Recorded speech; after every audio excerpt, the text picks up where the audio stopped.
co-chair Shanali Rajani and all the members of the membership committee. Thank you for attending tonight. I'm really happy to see this come to life.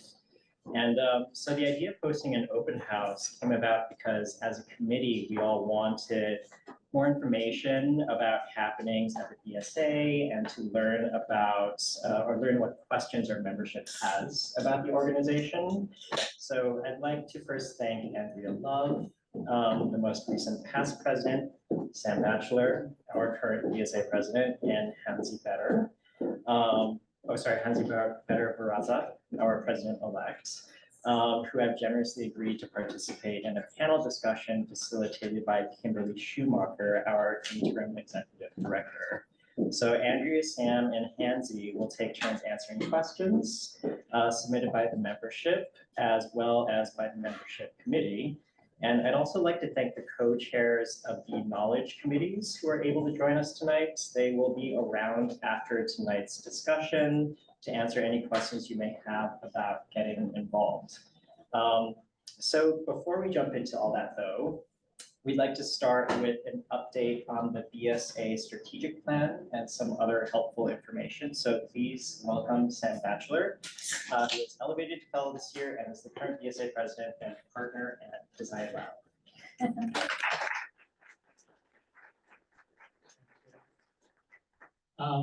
Yeah, slides aren't in my eyes. Yeah, this will be very brief, but hopefully just some good context for everyone. Going to do a little overview of our kind of current strategic plan and initiatives. So the BSA Board of Directors set a strategic plan in 2022.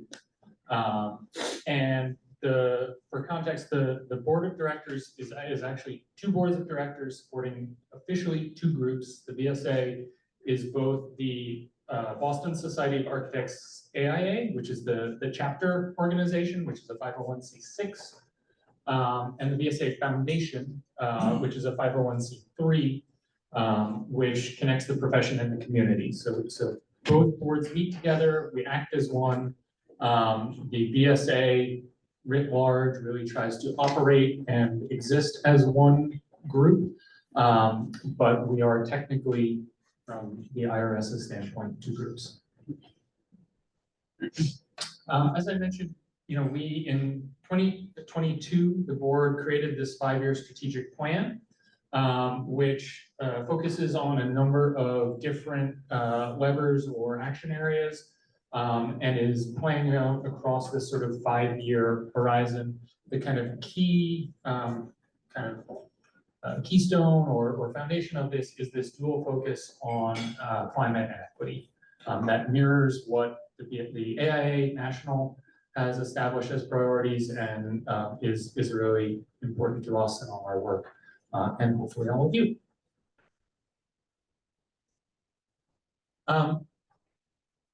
One of the things that I have sort of started saying over and over again in my year here as presidency is that the members are our superpower.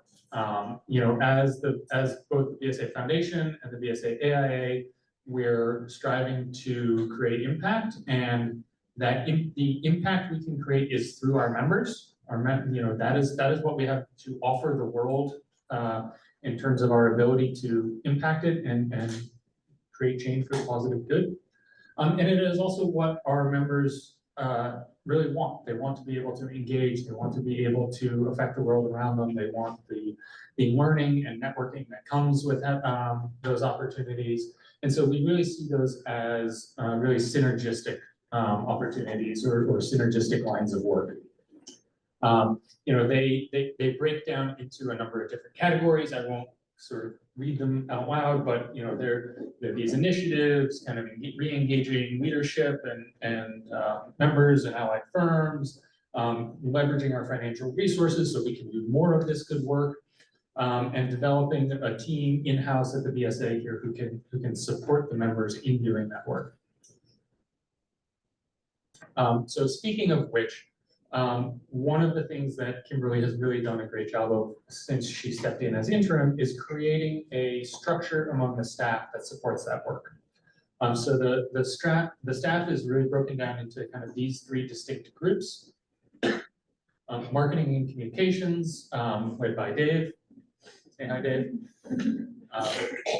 Programs and impact, led by Paige. Paige. And membership and philanthropy, led by Leah. Who's working hard. So they each all have a really talented and hardworking group of staff under them. And one of the things I'm really trying to kind of impress upon the membership is get to know these people. These are your conduits to the BSA. They all have lovely staff name tags so that they are easy to differentiate from us mere members. But they should be your best friends, your point of contacts. Get to know at least one of them. So if you ever have any questions about the BSA, you have a person you can email or call and say, I heard about this thing, or is something going on around this, or I really want to do this. And if they don't know, if it's not in their program, they'll at least be able to direct you to the right place. It's a small group. Everyone kind of knows a little bit about what's going on, so they'll at least be able to point you in the right direction. And they're one of your best resources, and they're awesome. And so just lastly, I wanted to touch a little bit on the sort of resources and benefits to membership. You guys should all read this. I'm not going to read it out loud. But what I will say is that the BSA is the kind of organization where you get out what you put in. It is not the sort of organization where you can sort of sit back at home and just wait for the membership benefits to roll in through the mail. You come in, you get involved, you meet people, you learn things, you learn about other things, you get connected. It really is a sort of amplifying experience. So we're really trying to do more and more events like this, where people come in, they meet in person, we have discussions, we have networking before and after. You may hear about something secondhand that is of interest to you, and then you get to go to that. All of this information is on the website. There's so much of it that it's sometimes hard to find. Dave and his team are doing an awesome job re-curating the website so it's a little easier to find. But don't let that be a boundary. Don't let finding the perfect event keep you from coming to a event. Just come down, get engaged. It'll be worth it, I promise. That's it.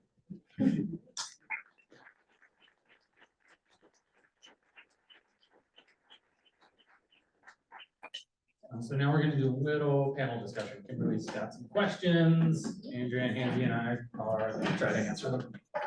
I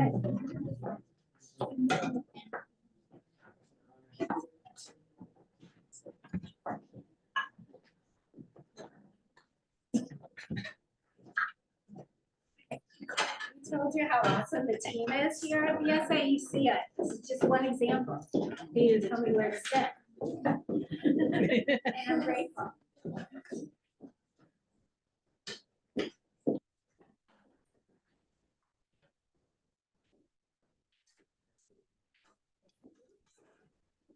Okay, I'm thrilled to get started. And I think, you know, we mentioned the folks next to me, our past president, Andrea Love, current president, Sam Batchelor, and president-elect Nancy Better-Barraza. So it's a privilege to be able to facilitate this panel discussion. And again, as I mentioned, we're going to kick it off with questions that have been submitted or posed by membership. Is this on? Can you hear okay? Yes. Yeah, hold it like really close for it. Okay, but like, if you see me, it looks like I'm eating the mic. I'm not. I had a snack before. Okay. Okay, one of the questions on many people's mind is what is going on with the executive director search? I'm interim, as we know, and we'd love to hear, Sam, if you want to kick us off with what's going on with the search, and in particular, how have members been able to provide input? Yeah, so this one.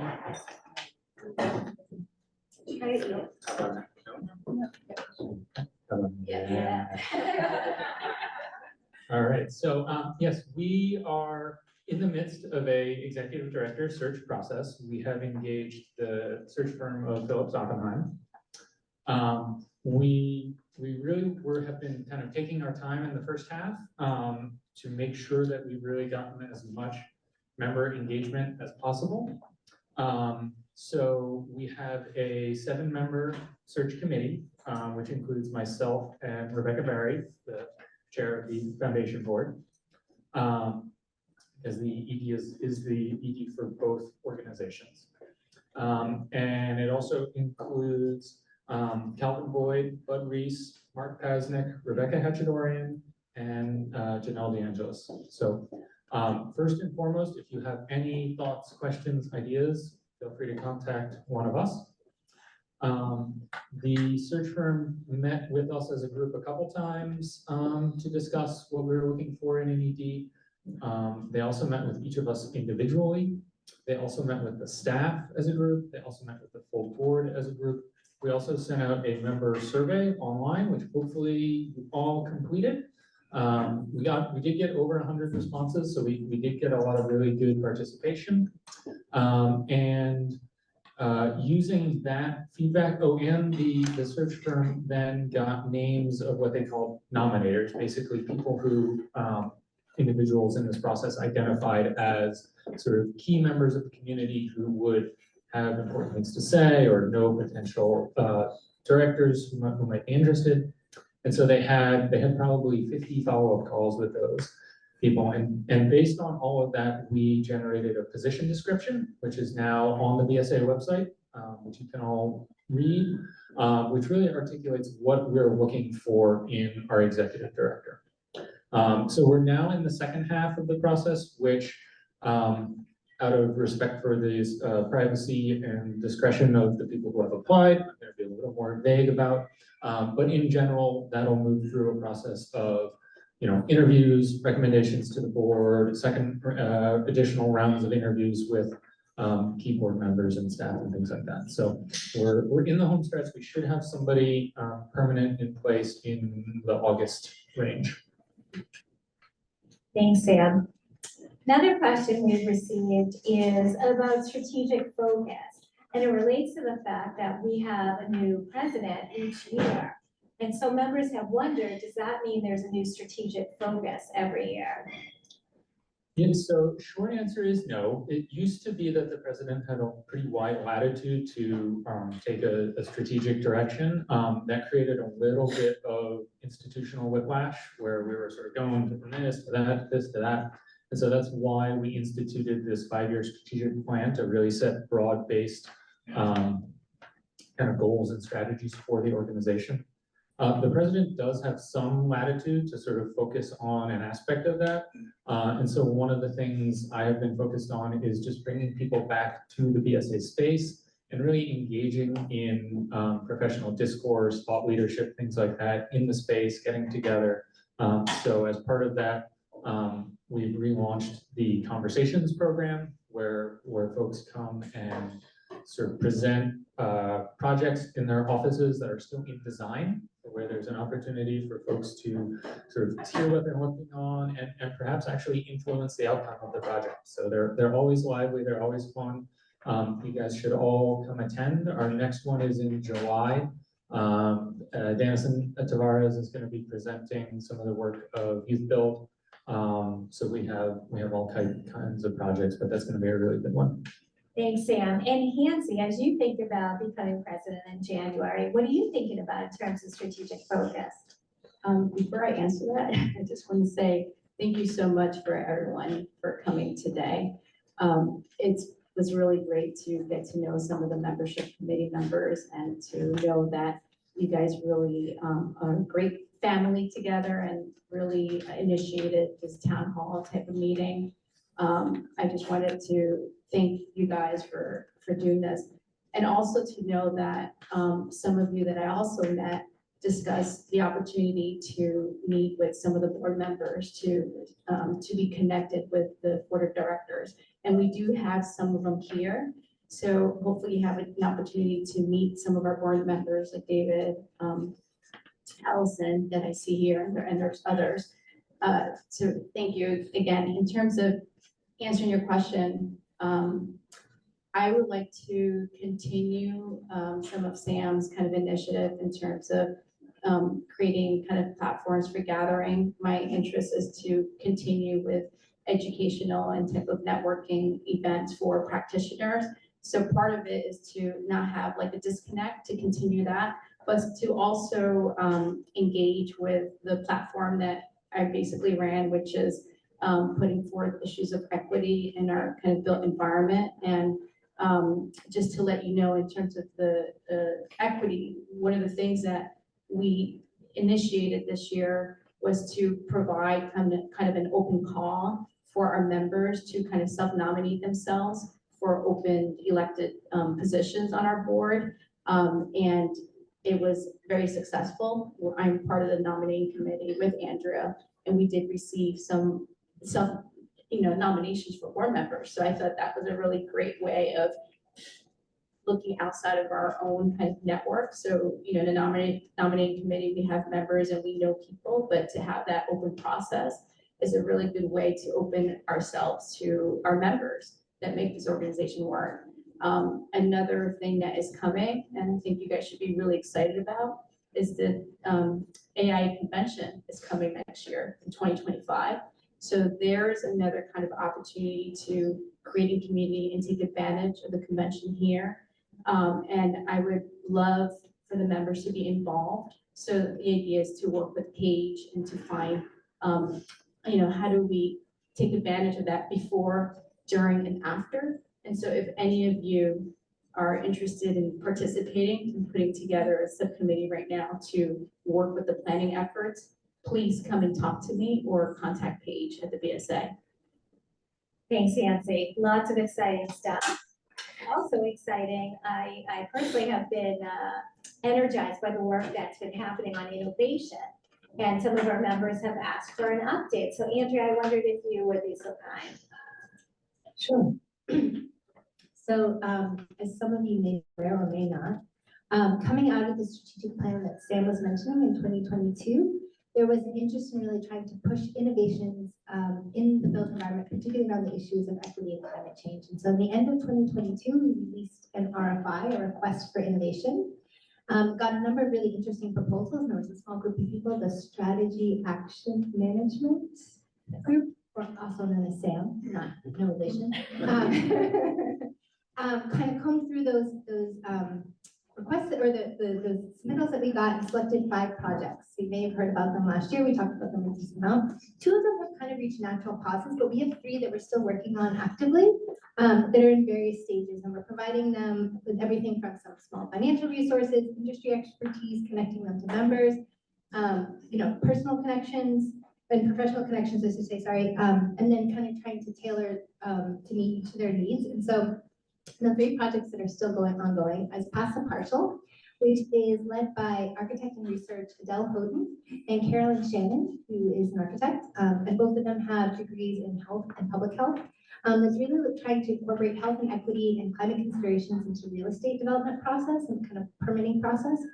And as part of that, in 2023, they led a couple workshops, one at the AIA ACSA conference that was out in Western Mass. They did one at CBT's office that I had the pleasure of going to. It was really interesting. And then also one in the fall here at the BSA, kind of looking at health situational analysis model they've been developing. And they're currently working on completing that research. And we're hoping to have some continued additional workshops with them in 2025. So I think there's a lot of really interesting things that are going to come out of that and how we can kind of incorporate health information into the planning process for our projects. The other innovation project that we still are working on is the Reimagine Communities, which is led by staff from the Families for Justice for Healing organization. And they've been working very closely with Ben Peterson, oh, there it is. Along with Rebecca Berry, who's also here. And they've been developing a curriculum on how to teach abolitionist principles that can be taken as part of the design process. They presented some of their work at the BSA's annual meeting in December, so hopefully somebody got to see that. And they led a workshop, and they're going to lead a workshop this fall at a summit that's going to be hosted on spatial justice at the BSA. So keep your calendars clear for that because it sounds super interesting. And then the last innovation project that we are still working on is the social equity frameworks, which architect Jason Lee and urbanist Gerard Johnson, and developing a framework to embed social and environmental justice into architectural and urban design process. Over the last few months, they've been conducting interviews with folks from across the community. And they're working to assemble on a kind of evolving dictionary of social equity related terms. And as with the other innovation project that we imagine communities, they will also be hosting a session at the upcoming Spatial Justice Summit. So more interesting things to see. And I think we are continuing as a board and a larger community to kind of look at what we can learn from this process. This was our kind of first foray into doing something like this, and how we might want to continue to evolve it and continue to kind of push and support projects like this going forward. Thanks, Andrea. I'd love to hear from any of you about how is BSA currently meeting the diverse needs of our members, and how are you thinking about this issue going forward? I mean, the BSA has always been a very diverse organization. We have a lot of members with a lot of different needs, different points of their career, different size firms. And so I think it's one of our strengths, to Sam's comment earlier, of like, you know, the BSA members are our superpower, but also how do we not get stretched too thin, which is I think a constant tussle the BSA has had. But I think one of the things we're really been focusing on is kind of increasing that communication and connection to the members. So I think this event is actually a great example. It came out of the membership committee. Just comments and feedback we were hearing of, you know, there's a lot of changes that have been happening. You may have or may not have noticed. And, you know, wanting to ask questions and kind of engage. And so Dave has been doing a great job as well in communication and really trying to kind of increase our ways that we can communicate and connect with members. But I think that's one of the key things, is trying to just keep those channels of communication open. And in regards to like, where do I start? How do I become involved? Well, I think if you are not receiving currents right now, I would encourage that all of you to subscribe, you know, with the BSA portal, to subscribe to the newsletter that comes out. So you have a monthly kind of calendar that comes out with events that really details all the diverse kind of programming, you know, that is happening. You know, in 1 month, we have a range from 15 to 26 events. So as Sam mentioned, like you know, you can find, let's say, an affinity group for yourself and your interest in that calendar. The other is Currents, really describes all the diversity type of programming at different stages of your career, in regards to, you know, letting you know about CU credits, letting you know conferences that are upcoming, like the Northeast Embodied Carbon Summit, which is a 2-day summit. Please attend. It's June 20 to 21. And various kind of even shared calendar by different organizations. Like there's one right now, you know, that's being sponsored by Harvard on real estate. So I think the monthly calendar is a really good resource. And then starting in July, and if you have any feedback, please talk to Dave, our communications kind of director. He's putting together a newsletter. We heard from the membership that you want to know what other people are doing. So we're doing kind of firm profiles, accomplishments. You know, I'm sure that if you want to be featured, that you can put your hat in to Dave as well as a recommendation. So those are the additional kind of benefits that we're providing to our members. Yeah, and I mean, I would just add, and it's been mentioned already, that the knowledge communities are a huge opportunity and a huge way that we serve the diversity of interests and needs of the membership. There are 40-something knowledge communities, and they represent a wide variety of interests and topics. And I am certain that you will be able to find one that aligns with your interests. And that, you know, is a great way to just sort of step into and get introduced to the BSA. Peter Kuttner used to say the BSA has 40 front doors because it has 40 knowledge communities. And it really is true that it's an easy way to find a group of people who share your interests, share your passions, and you know, before you'll know it, you'll be finding other shared interests and passions amongst other people as you come down here and get to know them. So I'll give like examples of different stages of your career. So for beginning, like I just met someone that just started their firm, you know, it's a 2-person shop, and you can get connected in the knowledge community through the Emerging Professional Network. So meet other people just like you know, doing that path. Leah told me to also let you know that Sasaki is kind of the Sasaki Foundation is kind of creating this trivia night on June 27th. So for $30, you and your friends can go and hang out and have this kind of networking opportunity. Again, Conversations is a great platform to see emerging professionals as well in the work that they're doing. And then if you're interested in licensure, which is kind of almost mid-career, early young mid-career, the BSA has opportunities such as ARE study groups that you can tell your friends, which is going to be starting, and then a new cohort is starting this summer. And if you are having financial difficulties, there is a scholarship as well from the BSA that can provide some funding as well for you to undergo your licensure exams.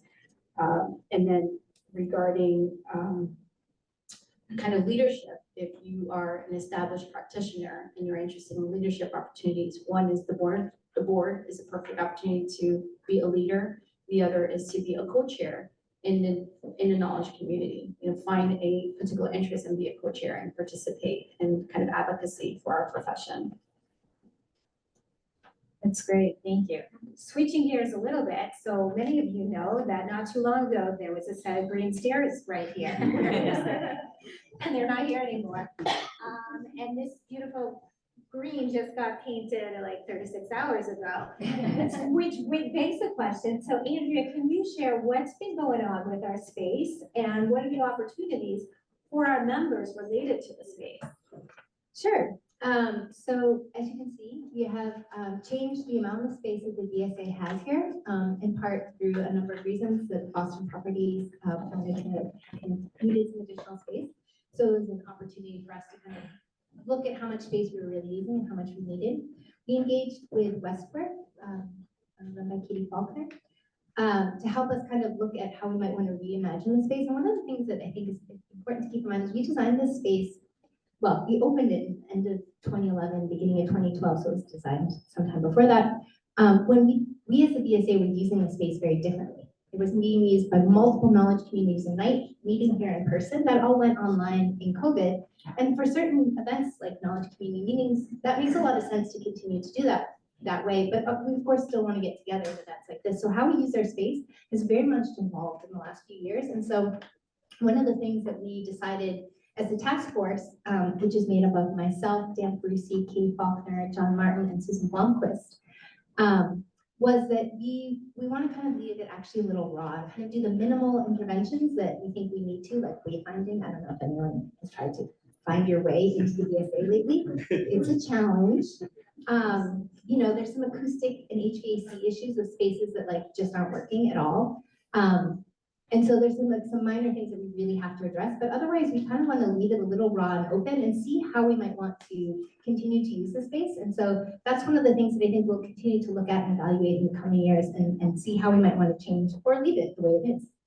And as you can see, the green stair is gone, but not forgotten. We had a lot of efforts into finding places to reuse it. I think the task force spent most of our time talking about this. It was, one, sustainability perspective, there was a lot of carbon to just throw away, but also it was it was kind of a cultural and sculptural item in our community. And so it's been donated in 2 sections to the Boston Public Health Commission shelter in Roxbury. And these sections are being turned into public benches. So you can go and see the stair live on in its next life. The remainder of the stair has been transformed by John Dickey into collectible mementos. And we have coasters available for purchase tonight, with all the proceeds going to benefit the BSA Foundation. And we also have benches and tables and conference tables available that you can learn more about on our website. And we use around somewhere. Oh, in the back has both the coasters and the information on if you want to buy a coffee table. And the BSA space itself is available for rental for meetings and events. You can simply call the main number or reach out to bsa@architects.org to inquire about dates and availability. There are discounts for members to use the space as well as outside groups. Thanks, Andrea. Before we turn it over to the audience, one final question. I have this great privilege of getting to know the 3 of you.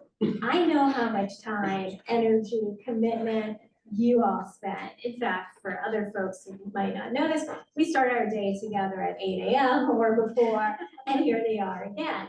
And I would love for you to share with our members, why do you do it? What excites you about the BSA? So that you start your day, you end your day with us, and we talk about what more we can do. Andrew, do you want to start? Sure. I would say the thing that excites me the most about the BSA is the ability to have a larger impact than I can have on my own. Me as, one practitioner, and even as a firm, I work at Payette, we're a good-sized firm, but I think the ability to harness the, what are we, 4,000 members? Yeah, 4,000 members, to kind of have collective action and really impact, and particularly around these areas of equity and climate change, is really exciting, and the reason I come in at 8 a.m.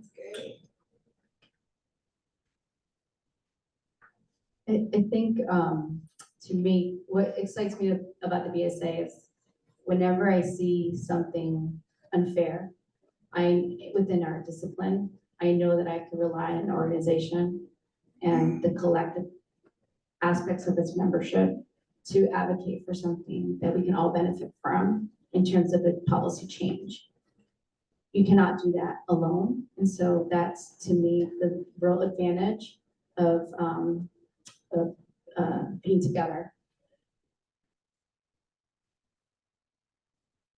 For me, I think it is how sort of adaptable and flexible the BSA is for all of its members. And it's something that I have seen firsthand throughout my career. I first engaged with the BSA as a member of an ARE study group. That was really super helpful in my path to licensure. It happened much quicker to have some accountability with some friends and peers, and I made connections in the industry who I still stay in touch with.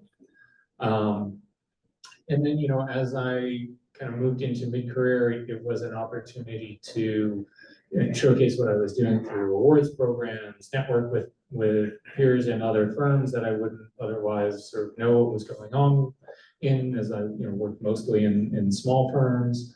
I got my first foray into BSA leadership. I was on the membership committee that helped sponsor this event many moons ago.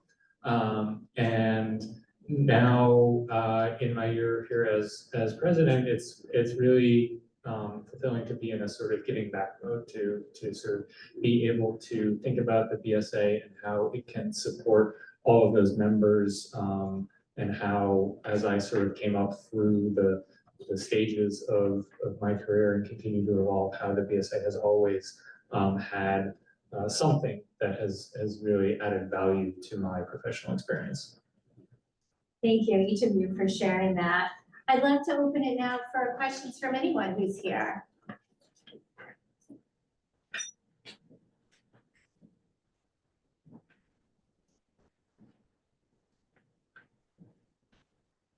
Where's the music? So this is what I say, like many of you, I teach, and I often will say to the students, oh, I'll wait. Because I fundamentally believe that people have questions, and sometimes it takes a bit of time. And I think that about all of you. I'm sure there are questions on your mind. You just couldn't hear it over the thunderous applause. Oh, yeah. We'll be silent.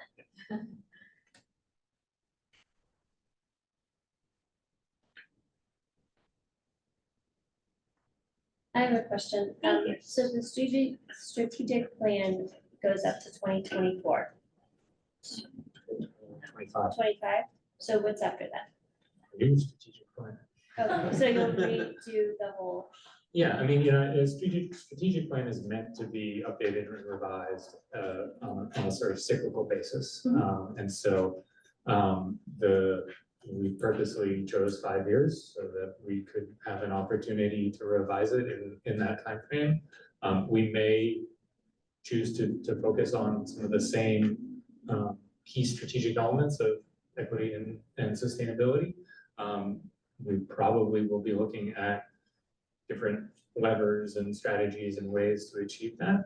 We'll have a new executive director who at that point has been in place for a year or two and really gotten to sort of get entrenched in the organization. So I think it'll actually be a really good time to revise the strategic plan, but yeah, that is the plan, is that when it ends to do this again. And then, I've been around and seen a number of strategic plans at the BSA kind of get generated and then renewed, and it's a good cycle. And the graphic that you had up on the screen, that's posted somewhere on the BSA website. So that we can Which see it. graphic? I'm sorry. The one that showed kind of the evolution of 2022, 2023, all of those steps. Yeah, it's the grid. Yeah, I don't think we have posted it yet, but if you find out would be helpful, we're happy to I think consider so. that. Thank you. Exactly why this kind of forum was great. Thanks for sharing that question and suggestion. And then this is being recorded, right? Yes, Yeah, I recommended that we actually post, the questions and some of the response. We have that. I think it's okay to record and let the wider membership know that we had this meeting, what the content was about. So I do think that the slide deck, everything should be posted. And I believe in transparency is the best way to create communication with everyone. excellent. Other questions or comments? I appreciate the update for the request for innovation because I'm very interested beyond, seeing the slide deck that's online of each project. And I think it was supposed to be a shorter process is what it seemed like when I read the brief. Is there plans to do it again or continue this? How is the process going? It's going well. Please welcome to the stage. Hi again. So I'm Rebecca Berry, current chair of the BSA Foundation Board of Trustees. So the small group that Andrea spoke about, actually, the SAM committee, again, in relation to Mr. Batchelor, actually has plans to reconvene to review and come up with a process that, again, we based kind of on the learnings that we had, right, from this first go round with the innovations. As an organization, we are really trying to use this innovations call both as a way to impact community and to get ideas from the community about how architecture can help them and what the issues are in the community of which we may not be aware, right? And how we can work in kind of a different way. All of that being said, we are an organization that is about membership, right? And is about a set of practitioners who have kind of incredible skills and abilities to offer in the community in terms of design and in terms of how we think and in terms of how we've been trained, right? So in the second go round, one of the big things that we plan to focus on is how we can best engage all of you in this process, right? And so how we can create a kind of a, what does the document look like that goes out that asks for innovation requests? How is it clearly stated what the engagement will be of the membership? So that's where we're at the moment. We're planning to meet soon this summer with hope that there'll be a new call again very soon, and that the process will be perhaps a little shorter, to your point, right? Based on, again, what we've learned, but also based on, frankly, the continuing engagement, again, that we have with the groups with whom we continue to work now. Yes.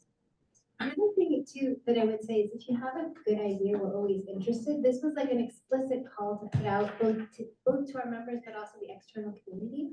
But we have other, innovative programs that we did over the last couple of years that I think fall into this bucket as well. Like that we got a grant embodied carbon and concrete that came through the Carbon Leadership Forum, which is one of the knowledge communities. So, like if you as one of the, I don't know if they're in the knowledge communities or not, but if you have a good idea, like you don't have to wait, right? Like we want your good ideas. It was more of a way to kind of put out an explicit call and solicit feedback, but we're always interested in good ideas. And we have projects that we're doing both that came out of this RFI, but also just from within the membership. So we always want good ideas. Thank you. Sorry, I still There's I another will- question. Yes, and I'll say, I love that. We're always interested in good ideas, and I know the SA staff team all around us very much feel that way as well. So keep them coming. It was a question, yes. Yeah. So thinking about the AA conference Summer of Boston next year. Reminds me of the fact that I've always loved the BSA, and still do. But I've never really engaged with the AAA larger group. So I always wonder about what is that connection like, and even the strategic plan the BSA has, how much interaction and alignment is there with strategy from the larger AAA body? That's a complicated question. I mean, the BSA is pretty independent. You know, I think when we drafted the strategic plan, we were looking closely at what AIA National had done, and felt really good about choosing to align on some of the same initiatives, because there was a sort of power to kind of amplify that work and use some of the resources that they had helped create. There wasn't a lot of like direct communication in it. Like they did their strategic plan and then we crafted our own while looking at theirs. There are a number of people in the Boston community who are really heavily involved in AIA National. Saf Rice, the last year's AIA president, being first and foremost. Peter Kuttner is another one.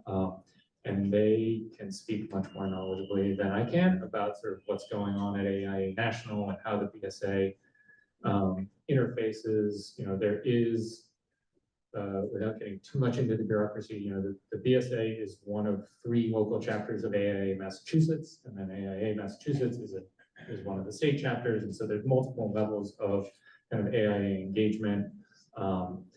This year, I went down to the AIA Leadership Conference, and their what they call that, Hill Day, what's the lobbying thing, where it was fascinating. You know, one of the AIA's key roles is advocating and lobbying for legislation and practices at the national level, and so they mobilize all of the chapters to go and meet with all of the senators and congresspeople on one day, and we totally like mobbed the Capitol, and that's what that was.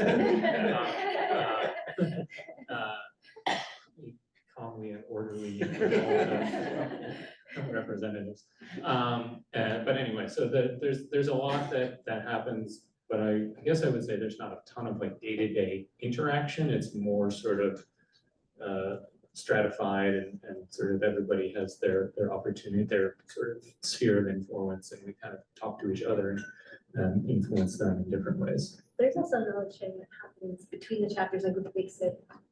There's also knowledge sharing that happens, but I think it's actually to a certain extent more helpful, that happens between chapters, particularly the big chapters. So we're the second biggest chapter in the AIA, and there are like 70 some odd chapters, but they're called the big SIPs. Why they got their name, but that's what they're called.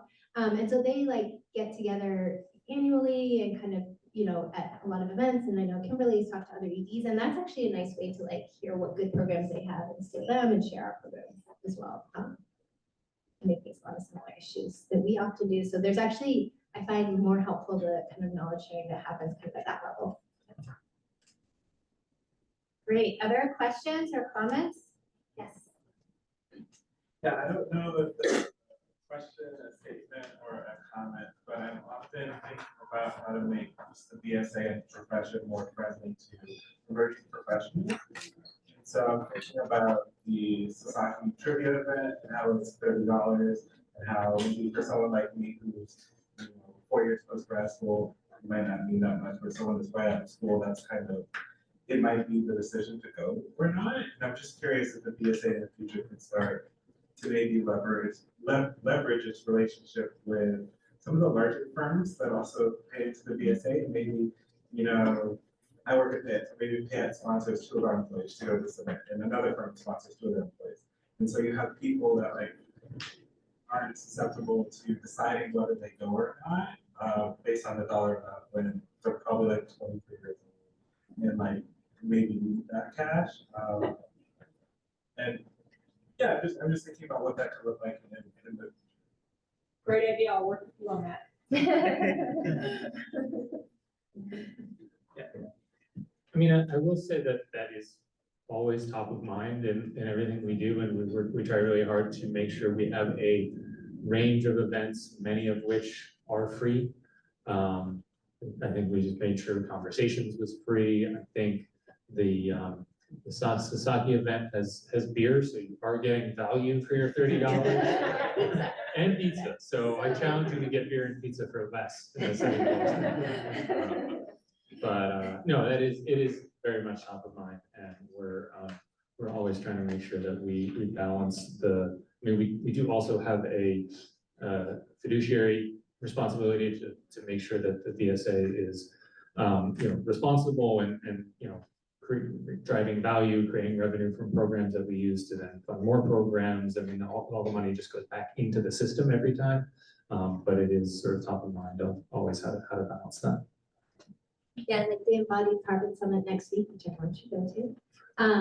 If you volunteer as a student, it's free. If you're an emerging professional, it's like 20% of the regular cost, and then there's kind of like a member and non-member price. So we do try to keep that in mind.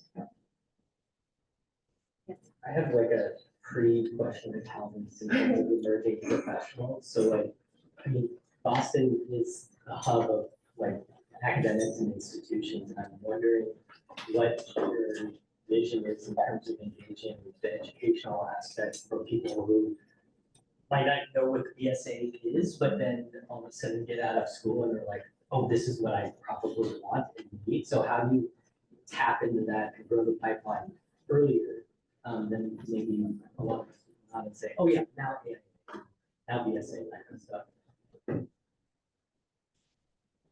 You want to answer?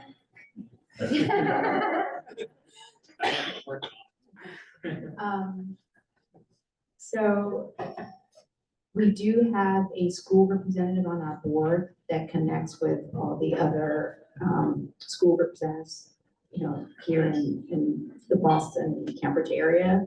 And they're supposed to be kind of a conduit, but I'm hearing you, and as my other life was an academic, right? So, and I was on a board previously as the Educational Research Commissioner for the Boston Architects. And at that time, all different representations of school were at the board. And to be honest with you, I don't think one person can represent in our current structure all different schools and their diversity. So you're giving me an idea to, and maybe, Sam, you still have half a year that we, maybe we can find a way with BSA staff to go to the different schools and to have a conversation with the students and really introduce the BSA at the school. Because I think there is so much opportunity with our generation. I know, and they're so enthusiastic, and it's if we're trying to create engagement again, I always think of them, that's the first part. And then to talk about the issues of equity, it's always kind of hidden.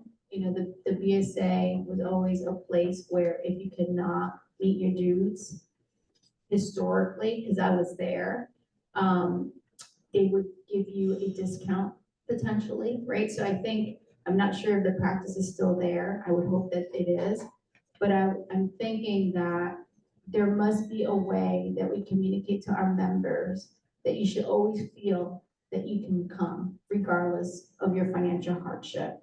So yes, you brought an amazing idea that I think Leah can work on, and also with Allison's, finding a way where different firms can support, an entry point. But I think there's a larger message in what you're communicating, which is we need to ensure that members can come to us and say, I want to go to this event, but this is a hardship, and we should be able to let them in.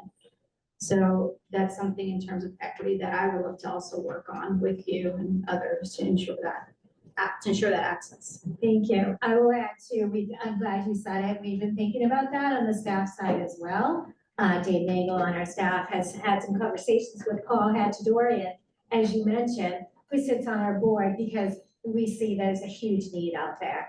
And we want to think about and create pathways so it's very easy for students to engage with us and to make sure we're supporting them in all the ways. So we'll continue to follow up. Thank you for saying it.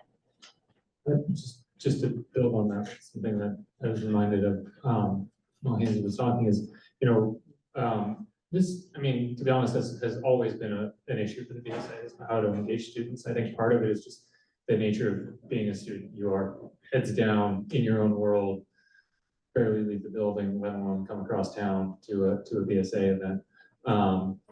But, you know, we have tried in the past to, you know, when I was on the membership committee, we did a sort of student design showcase for a few years where we invited students from all of the schools to submit work, and we did a kind of exhibit of student work. I think this year there were a number of student entries actually into the Unbuilt Awards that the BSA did, which was great. I think we should encourage more students to submit to that program.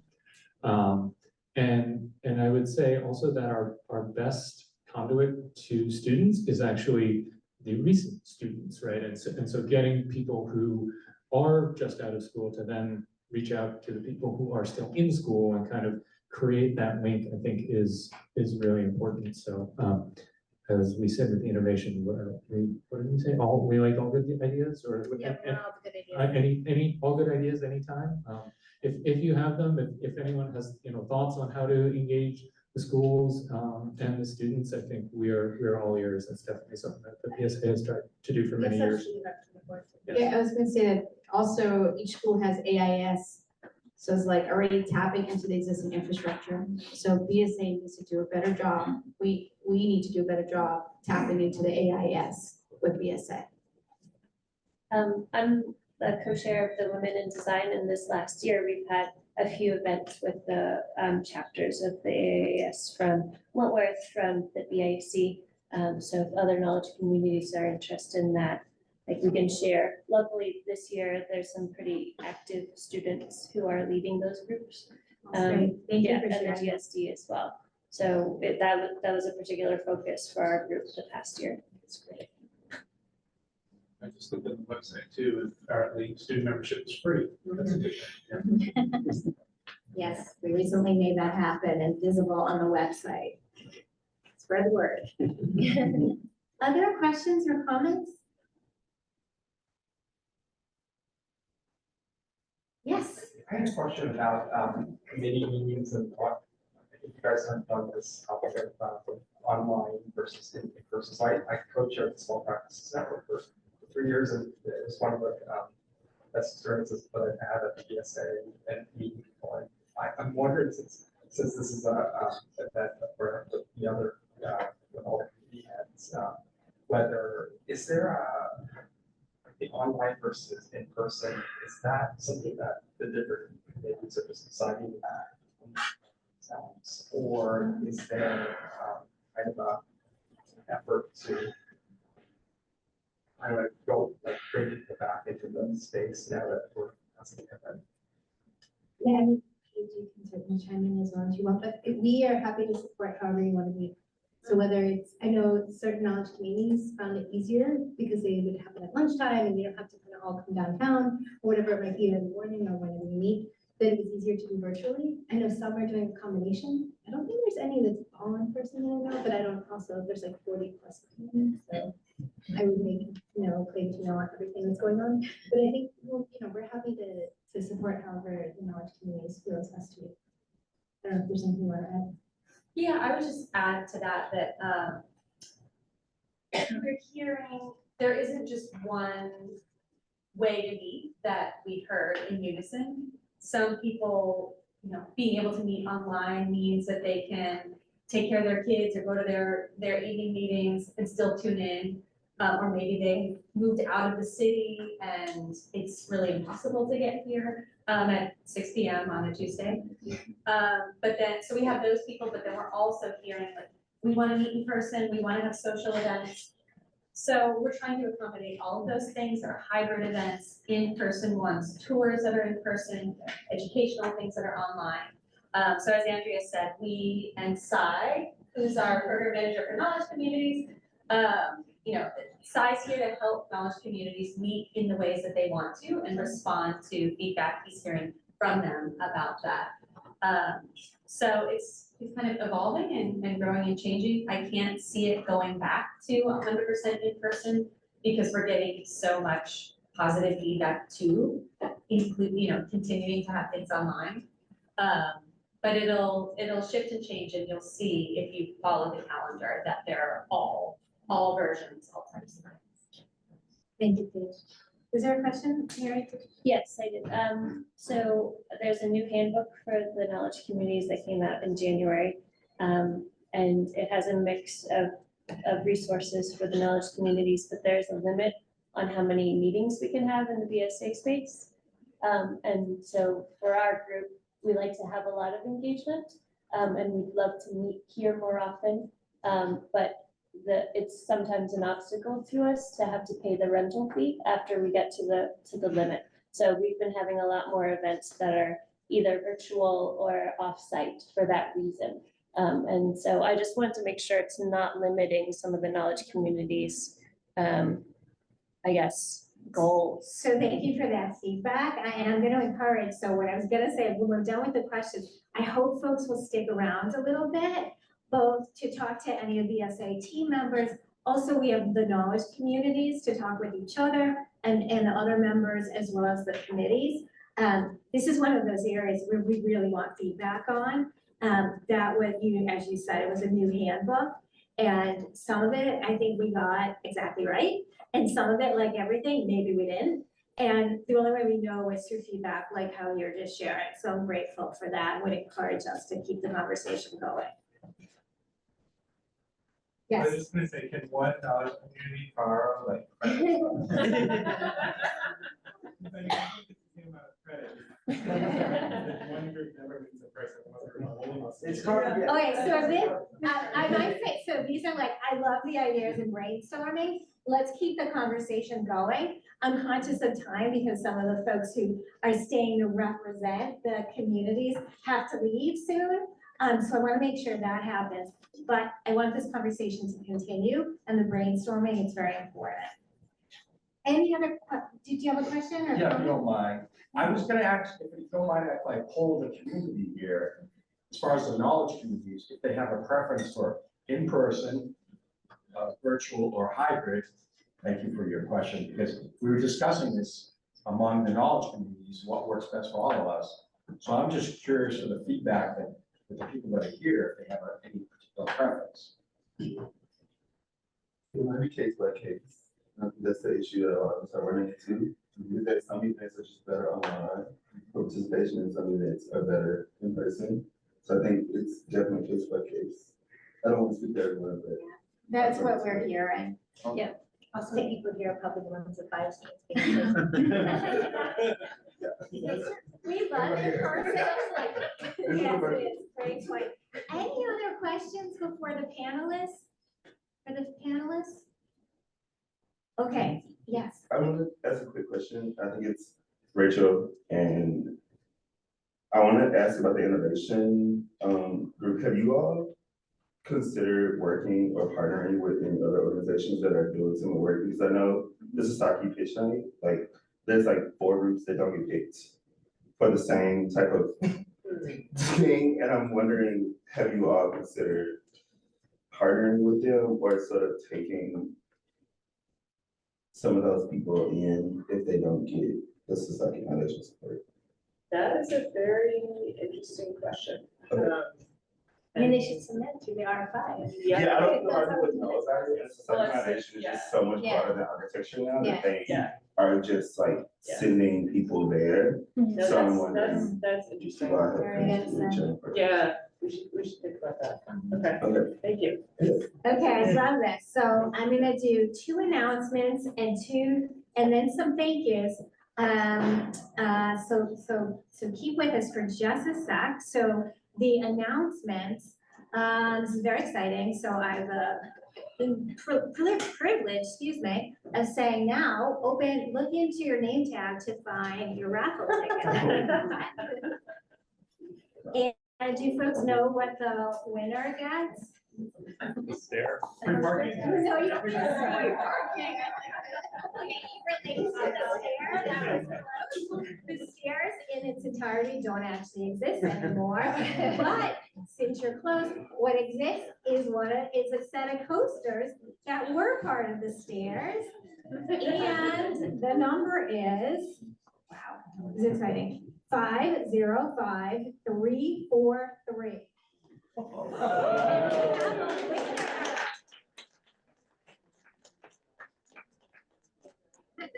Jason, are we all invited to your house to use the coasters? Of course, come on by. I'm also getting married in a couple of months, so bring your gifts. Actually, they're available for $100 donation to the VSA Foundation. There's also going to be some of the furniture on display tonight. John Dickey, the timber guy, is actually here and is putting some of the furniture together right now as we speak.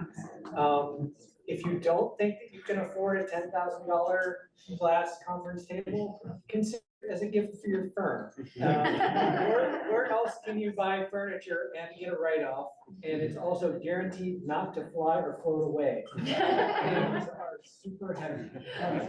Thank you, Dave. And Dave got this brilliant idea in conversation with John Dickey and others as one way to repurpose the stairs. So thanks, Dave. Okay, so I mentioned we have knowledge communities, elected communities here, also design awards open today. So our team is available to answer any questions about that. And now for thank yous. Hansi, Sam, Andrea, thank you so much for being with us and for answering the questions so candidly, straightforwardly. We appreciate that and we appreciate your leadership. I appreciate the members that are here and the membership committee for thinking of this event. We believe, like you said, good ideas are always appreciated, questions are always appreciated, and comments and suggestions. We exist for our members, so always let us know how we can best serve, support, and engage you. And I want to thank the BSA staff team, who many are here tonight. Thank you all. Aya, who likes to be behind the scenes, made sure every detail went off smoothly. Thank you, Aya. Thank you to the team. And now please stay and continue the conversations. Thanks, everyone.